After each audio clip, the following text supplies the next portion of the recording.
We are here today with Michele Fernandez-Daniel, Managing Senior Vice President, Head of Compliance and Regional Compliance Officer at BCI, which is Banco de Crédito y Inversiones. So welcome, Michele, and thank you for being with us. Thank you, David, for allowing me to join you in your podcast. So, Michele, for the benefit of our listeners, tell us a little bit about your background. Well, from a professional standpoint, I've been in banking for the past little over 16 years. Prior to that, I was corporate America, not in financial services at all.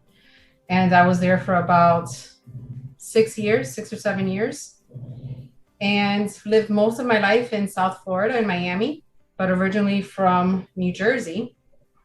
So that's a little bit about, my personal life kind of embedded with my professional life. Okay. Just out of curiosity, because you said in the corporate world, what area or what sector were you in? Well, I was first in telemarketing for a few years, and sales, and reached the management positions. Then I joined another organization, and interesting enough, it was in the training division. So we were responsible for training throughout the world and deploy different tools in order to get them trained quicker. So how did you get into financial services and, of all things, compliance? Well, that's a interesting question, and a good one to start with. Well, as I mentioned, I was in telemarketing, and at the time, a lot of the telemarketing jobs were going overseas. So I definitely saw that the opportunity for growth in that area was not probably the right path for me. And so I started exploring, what kind of industries and companies would I like to work for? That was early on in my career. And that's when I decided, banking is very people-oriented and it requires contact. So it's very difficult to outsource that. So there is some element of being permanent. And so I felt that it was probably a good fit for me. And when I started exploring opportunities in the banking industry, I did notice that it was very hard to get into a management level position without much banking experience or financial services background experience. So my second option was to get into an organization or a company that actually had a financial services division, and that's exactly what I did. So I started with American Express in their training division, and shortly after joining, year and a half later, I was able to transfer over. At the time, they had a private banking in Brickell. So I transferred over, and that's how I started in compliance. Interesting. Yes, I remember American Express and the private bank on Brickell very, very well. Very well structured unit with very strong leadership. This year we've launched a diversity, equity, and inclusion initiative. So how was that for you, moving into financial services from the telemarketing and sales area when you came into banking? How was that for a young woman entering the financial services industry? Well, I have to say it was quite different. It was somewhat of required a bit of a long adjustment period, and kind of understanding the culture and understanding the dynamics within the industry. It was very male-dominated industry, and a lot of formality, which you don't really have so much in corporate America, or at least the organizations that I worked for.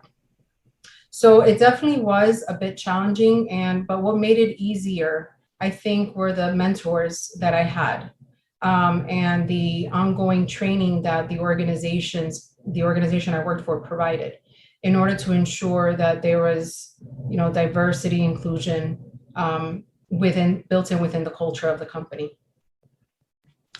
And just out of curiosity, were those mentors male or female? So both, interesting enough, both. No, that is interesting because you're right. I remember very well the culture, particularly on the private banking side, and particularly dealing with Latin America, was very male dominated. I think we can say that has definitely changed. But how important is this idea of diversity, equity, and inclusion to you, considering where you've come from? So I think it's important for everyone, and to sit back and think that what's at the core of that topic. And I think it's respect. And as long as we respect one another and respect our differences, I think we can create that diverse, equitable, and inclusive community. So you are this year's chair of FIBA. I am. When did you start getting involved with FIBA? How did that happen? Well, it's funny you say that. It's when I first started at American Express, and I first heard of FIBA when I went to my first AML conference in the ballroom of the Intercontinental, which I think we only occupied about a quarter of it. It was a very small group. And, FIBA has been part of my professional development and part of my network, since the beginning. So FIBA has always been part of who I am professionally and has contributed to that growth. And so ever since I started in my banking career very young, I've been part of FIBA in one capacity or another. And so every chair comes in with an idea of what direction they would like to go in, a platform, initiatives that they would like to accomplish. What is your platform for this year? Well, I think it's appropriate that the platform is continuity. We went through a very difficult 2020. I think all of us did, the world did. There's been a lot of change. We had to shift how we worked, how we, what we considered our home/work environment for some of us. So definitely continuity. How do we keep FIBA going and making sure that our members derive the benefits and what they need from FIBA in order to continue to grow professionally and continue on the path that they need in order to do their job successfully. So that has been the platform that I've been on the journey this year, along with the EC, yourself, and the FIBA staff and the board. Well, as you mentioned, I remember when I was chair of FIBA many, many years ago. In my acceptance speech, I mentioned that there's an ancient Chinese curse that says, "May you live in interesting times." I think you're actually living that right now. I mean, I came in with the economic crisis in 2007, 2008, and you're coming in with the challenging times of COVID. But you also have a day job. So how have you been able to make that balance of working as chair of FIBA, trying to carry FIBA through these times, managing remotely working and a compliance and risk staff, and of course your family, all at the same time? So it has been challenging, but I think it's been a very rewarding one.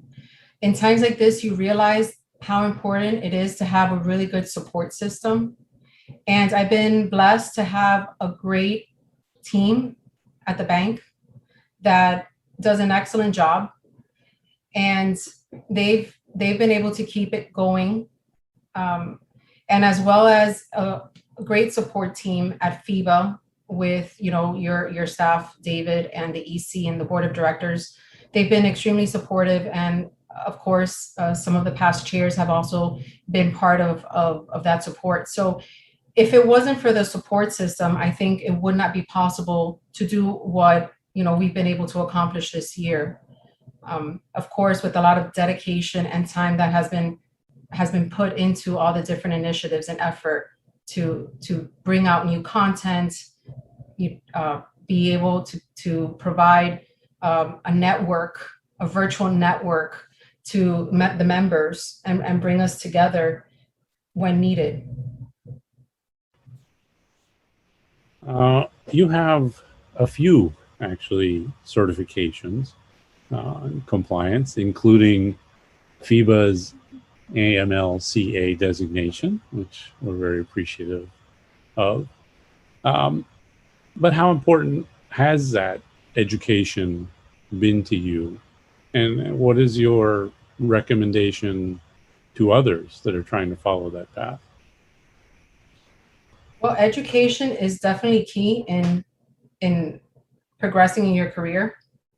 And of course, where you acquire that education and knowledge is equally important. So you want to be able to go to a reputable organization, whether it's a university, in this case, FIBA, in order to get that. And in this case, FIBA has partnered with a reputable university, FIU, to be able to offer that certification. And not to mention that we have the benefit of being supported by a lot of professionals in the industry, seasoned professionals who are well regarded and really know their stuff, to add value to that course. And so, yes, it's extremely important that as a professional, especially, trying to continue to develop your career and grow, is to continue to gain knowledge and grow your knowledge base in order to do your job more effectively and efficiently.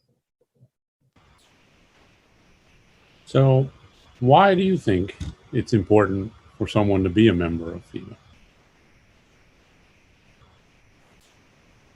Well, I can tell you why I think it's important as far as the benefits that I've taken away from FIBA. One is the network. You have access to a vast network of professionals, not only in banking, but in related industries that you can always reach out to and have access to through the different committees.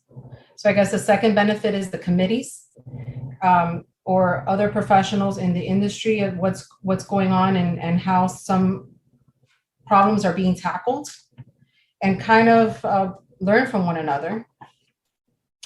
Not to mention also the vast amount of opportunity to gain information, whether it be through different courses, webinars, conferences. And so I think that have been one of the many reasons that I think it's important to be a member of FIBA, and why I continue to be a member of FIBA. So looking at this idea of working remotely, which has been going on for quite some time, how have you managed that in the area of compliance? Because we know there have always been concerns about resource issues, but now those resources are no longer across the hall from you or on a different floor. They're all working from some other outsourced area, most likely their home. How have you ever been able to manage that challenge? This has definitely been a learning experience for many of us. Although we did work remotely before, it was never 100% of the time. And so it has definitely presented certain opportunities for growth in terms of learning how to communicate and interact in a different way. Where, before you would kind of going to pass by someone's office, knock on the door, have a quick chat, and kind of go on with your day and stop at someone else's desk and, to answer some questions that they may have. And you can carry on, with whatever you were doing back at your office. And working from home, you only have really the ability to communicate through either your computer, your phone, and I don't think you can do both right at the same time, and be effective. So it was trying to find what is the best way to continue to be productive, but engage the team, and so we don't lose that sense of culture and the team spirit that we had when we were in the office. So we explored different ways of working and meeting virtually that I believe has made us stronger as a team and worked better maybe than others. And so what have we done? We've done many things, to even playing modified board games online. We've had coffee breaks together, virtually. So we've tried to keep the team going, and luckily, from a work standpoint, I think we've been a lot more efficient. Again, we don't work with paper much, so everything is computer based. So we can essentially do our work anywhere. I think the biggest challenge was keeping that team spirit and that culture going during this work from home situation. So going forward, as we, I don't want to say revert to our normal. I don't think normal as a term really fits anything anymore. But do you foresee a hybrid type of setup, or you prefer everybody coming back into the office?